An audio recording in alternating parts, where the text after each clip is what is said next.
Okay, guys, I usually don't do a disclaimer, but for this past video, it's me talking to my father. There's gonna be a lot of emotions today, and I just want to let you guys know that before it goes in. Me and my dad, we don't have the best past, but we're building a brighter, bigger future. So give us, I guess, a nice, open ear listen, and let me know what you think down in the comments below. See you soon. Moving back here today, we have my father. Lindsey Gene Hudson. He is my senior. I am his junior. For a while, it took me to come to terms with that. And so today, I actually wanted to have the discussion on communication and how communication really has affected our relationship and, where it could have been versus where it's going. So to start, I want to say, thanks for coming on the show. Yes. How do you feel your communication skills are and where they're going? How do you feel about them? It was bad first between me and you. Good. Huh? It was bad first between me and you. Because I was in a different life at the time. I was in the streets. I was a thug, as they say, living thug life, but I had to come to reality, but it took me a long time. Okay. It took me a minute, to realize what I was doing back then really wasn't worth it to what I know now. And what I know now is I'm still struggling. I'm still coming around time, but I appreciate you because people couldn't call me Lindsey. I was Gene. You taught me Lindsey. And I love Lindsey now. And that's what I'm trying to say, Lindsey, not Gene, mean Gene. None of it, that street life, all that is gone now. Okay. So I got grandkids. I love them, they love me.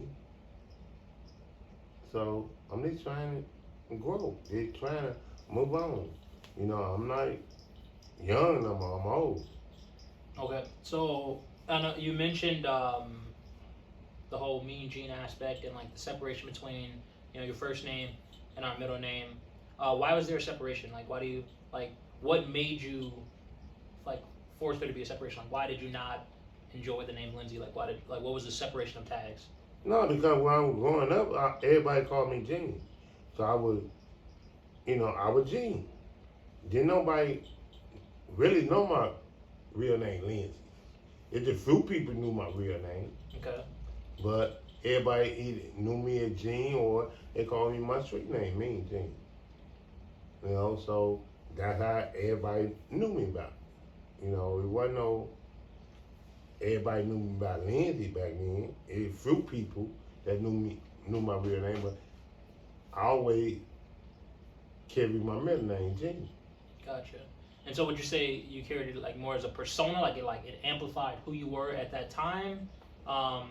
With again everybody knowing the Mean Gene as Yeah. your name, Yeah. would you say that was a persona that you were carrying? No, it wasn't my middle name I was carrying. Gene. That everybody knew me as Gene, so that's what I was carrying, Gene. I know, but I'm saying with the Mean Gene, I'm saying is that something that you played into more because that was a name tag to you, or No, you talking about Mean Gene? No, and one of my guys that came up with that talking about Mean Gene, so I just stuck with it. But everybody did, consider me a Gene, but they threw the Mean Gene in, so I went with it. Gotcha. Okay. Mm-hmm. So when you say your relationship with me in the beginning wasn't the best, what back then, what was the issue of why you couldn't communicate, I guess, as efficiently as you wanted to at the time? Because I was in the street. I was in the street life. I was a runner. I was in the game. I was in the drug game. So 10 years ago? I didn't say no 10 years. What I'm saying, that's kind of when you kind of phased in, phased out. So 10 years ago. I'm talking about. You talking about 10 years ago? I'm going from I'm going for birth. Okay. From birth to the age you hit now, I ain't gonna say the age you hit now. From birth to, I say, till you back, basically till you probably graduate from high school. I was in the game. I was delivering that. I was doing it. I was doing by all means necessary to survive. Okay. And trying to take care of my family. I had bumps here, this and that, where I got locked up. You know, which I hated that. And that tore me apart because, and tore me and your mama apart because I was gone. But she knew the lifestyle that I come from. Okay. You see what I'm saying? So it ain't like we got into a relationship and it was like, bam, this is this. No, you knew my lifestyle. You knew what I was into. So yeah, I had bumps in road where I went to the penitentiary on and off through your oldest brother Anthony, Abney life, and your life. I went to penitentiary. So what woke me up is when your great grandmama passed away, Granny. That what made me start open my eyes. Cause I was locked up when she passed. And that was my heart. And I got her right here on my chest. Rest in peace, Granny. So that's what started waking me up. You know, so I was still going through my things and everything. Like I said, I come up here, I ran off again. Cause I got frustrated, but I went back to the land that I know it wasn't right. So I left there and went to Minnesota. When I got to Minnesota, when I got there, it was love, bro. Until I landed my perfect job. Gotcha. And my job is always, let me back up. I called for your mama. I seen it on Facebook first. When she was talking about she finna have a surgery on her knees and stuff in 2014 or something.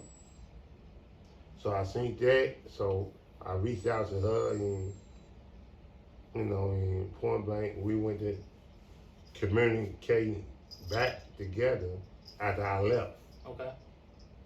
So that was a good thing. So she invited me to come and see her. So we were communicating this and that. So after that, we just communicating that. So I was traveling up here, back and forth to see her. Although I had another girl up there that I was living with at the time. Okay. So I decided I wanted my wife back. That's who all over my body, tattoos and everything. You, your brother, your sister, every tattoo on my body is towards my kids and your mama. So I decided, okay, cool. She said, find a place. So it took me a minute. So let's see. So in 2015, I found us a place. Gotcha. And we doing all right. She when she first got up there, tore me up. She lost her eyesight in 2017. Okay. And that really hurt it because I had to do everything. Mm-hmm. I had to wash dishes, had to clean the house, I had to grocery shopping, then I had to pay all the bills.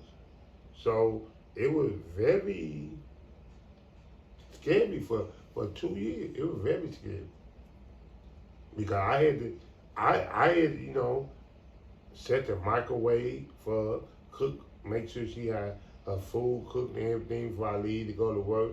And I'm at work. I'm running and hoping she don't run into nothing and fall. You see what I'm saying? That was very, when you lose your sight, it's crazy. And then I got to leave to go to work, so my wife is at home by herself. Like I say, I showed her what buttons to push. You see what I'm saying? The one, I said it, but push this one down here to start it. Okay. So what I'm hearing is that, kind of the moment that her vision went away, yours maybe got a little bit clearer with, roles, responsibilities that, you had to take, and responsibilities that were a must. So moving forward to push that in a little bit further, what's a misconception that people have about you that might necessarily not be true, or like doesn't show you in the best light? Because people lie, and people tell a different story where they don't know what I've been through and what I'm still going through. You see what I'm saying? Ain't nobody on the earth is perfect. So everybody make mistakes. Everybody have ups and downs. You make mistakes, so you got to learn and you got to live with your mistakes. But just try to get smarter about not making the same mistakes over and over. And like I say, I'm trying to get there. I'm still, like they say, you never too old to learn. Okay. And a lot of things I'm learning from you. And you 24 years old, and I'm 54. There's a lot of things I'm learning from you. And I appreciate it. So,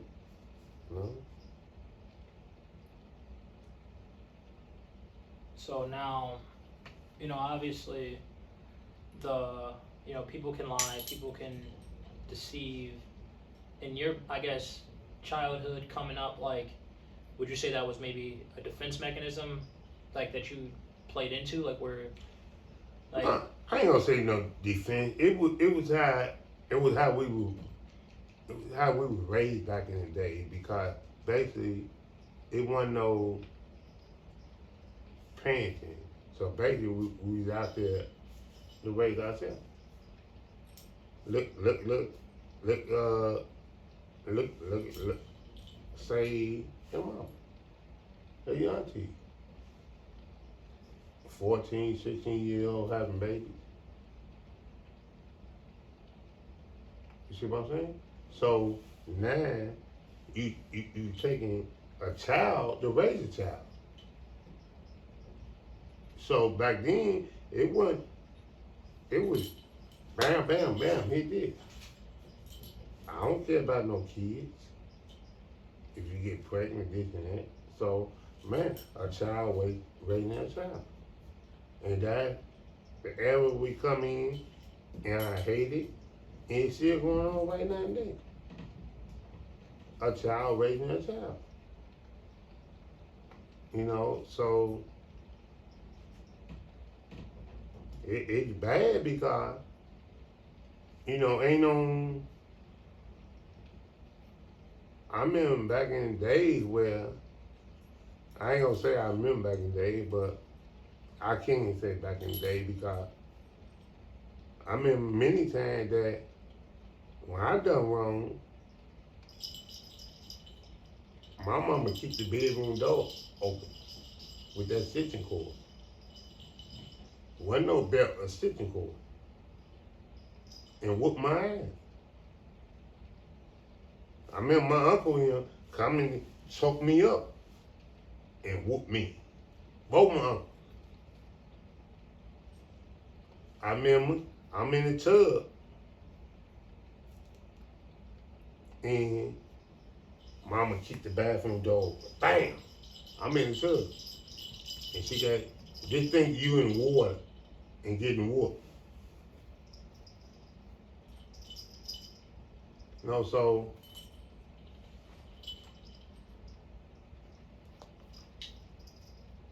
back in the day, like, you know, one just like right nowadays. Although you grown, if I did haul off and hit you, you call the police on me. We wasn't no call no police back then. You got your ass whooped, you got your ass whooped. Take that whooping. I didn't hear where they went to what do you call them off the trees? Branches? Not branches, what do you call them? What, switches? Yeah, switches off the tree and got whooped with some of them. That was back in the day. When no call no police if your parents whoop you. But if your parents whoop you nowadays, they call the police, child abuse, everything. You know, so like I say, it's different, and like I said, I gotta just adapt to what's going on and just move on. And like I say, I'm just trying to survive for me and my wife, your mama. Yeah, so it seems as if, you know, you've been hardened by your past, and I think that's where that's why I'm trying to figure out where it's like, how to get to you, like how to reach you without, you know, making you feel vulnerable, because I feel like, you know, you've never had to feel vulnerable. All you got to reach me, do what you're doing right now. Be a man. Be a man. I love you. You my junior. I love your sister. I love your brother. All you gotta do is show love. And you show love. You call me, we talk. If you know, if you need something, if I got it, I'm there. That's all I expect of y'all. Yeah, but I'm saying it's even beyond that. It's like, you know, when I'm saying reach you, I mean dig deeper, because it's like, you know, I don't know anything about your childhood. I don't know anything about your past. I don't want you to know nothing about my past. And that's what I'm saying. That's where I feel like I would need to reach you, because again, I don't understand the man that's sitting in front of me today. I don't. Listen, Jimmy. I don't want you. My past, leaving the past. I'm trying to move past it. But there's a lot of healing that needs to be done. Like when we talk about black men in America, we talk about men from the inner city, men that walk the same path you did. There's a lot of hurt. There's a lot of pain. There's a lot of mental trauma. And mental health awareness is a real thing. And when I'm talking about trying to reach you, I'm talking about more than, you know, just receiving money from you. More than just love from you. Like, love is deeper than that, man. Like, love is me actually trying to figure out you. Like, the reason why you sit in front of me today. I love you, son. It's gonna be a long time, probably, for you to understand. You see what I'm saying? Because you weren't, back in the days, it's a lot of things you're not going to understand that we went through, or that I went through, period. You see what I'm saying? It's a hurting shit. Yeah. You know, it's a painful shit. It's a hurting shit. You see what I'm saying? So I try to leave the past in the past. So I'm trying to look to the future. I don't want. But how do you heal? I'm a healing. But how? Like, how can you heal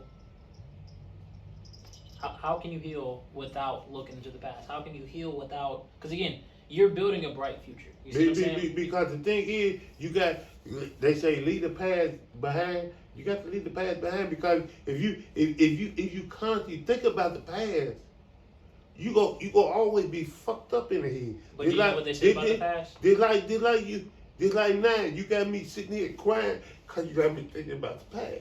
Exactly. But if I don't want to think about the past. But if you don't study and understand the past, you're doomed to fail and repeat the same stuff. That's what they always talk about, history. Well, I know about history. I know about and your past is history.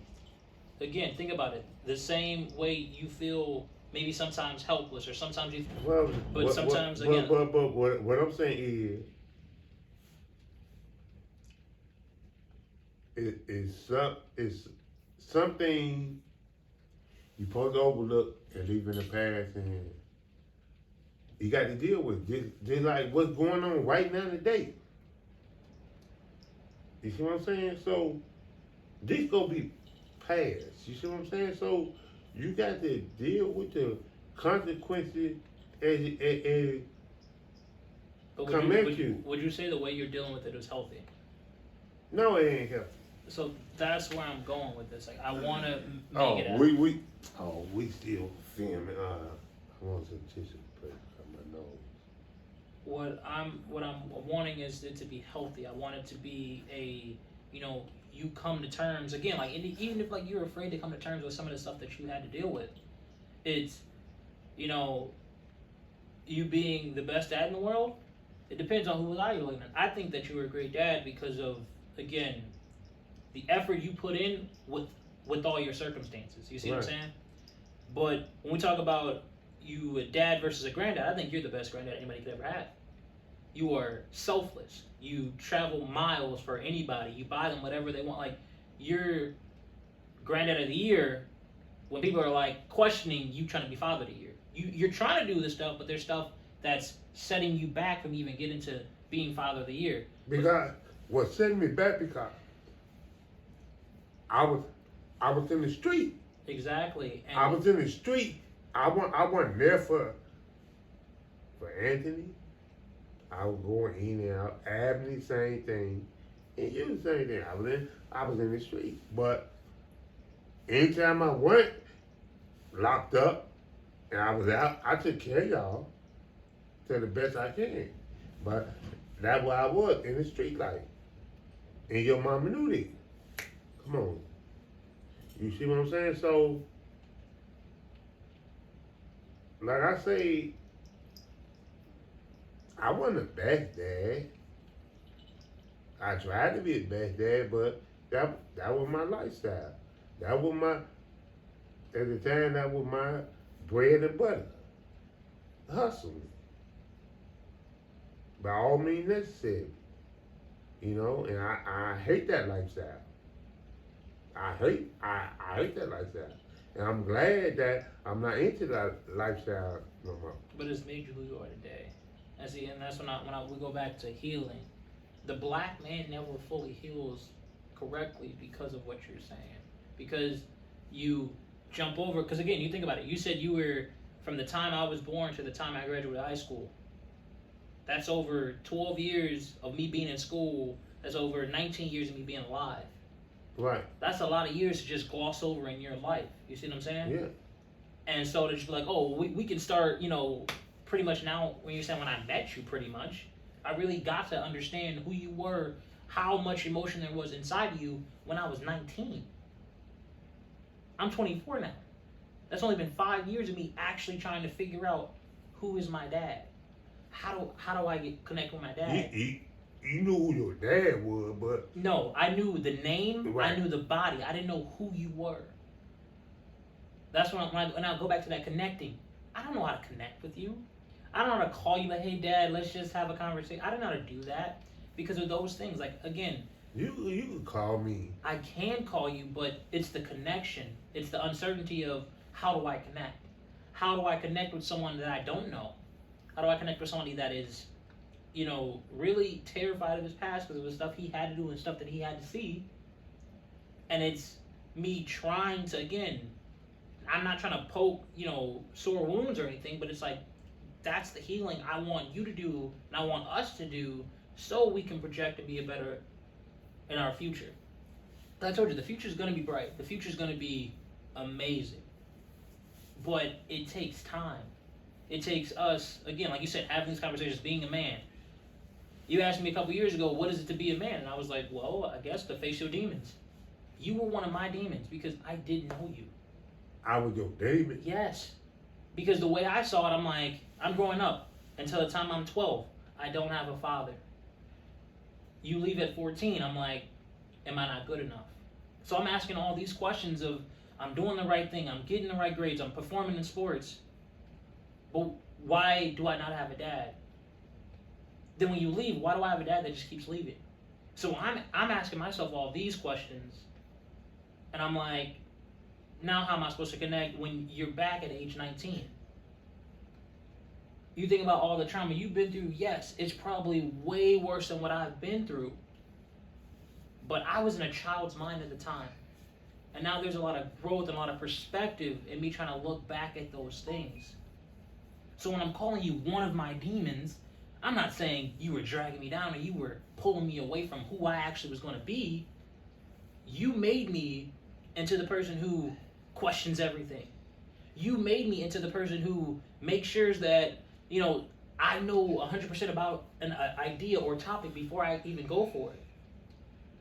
My mom, yes, she's raised me. Yes, she molded me into who I was supposed to be. But the reason why I ask so many questions, the reason why I even have this vlog is because I'm trying to push the needle with myself. And I'm trying to literally grow as a person. I'm trying to do that because of you. Not in spite of you, because of you. Because I didn't know so many things about you, I'm like, all right, well, maybe I should start learning more about myself. So I learn about myself, I start here, now I know the right questions to ask you. But if I don't start with myself, then to you, then I'm not going to grow as a person. Right. You got to start with yourself. And so by you asking me these questions, like I said, I did explain to you the lifestyle.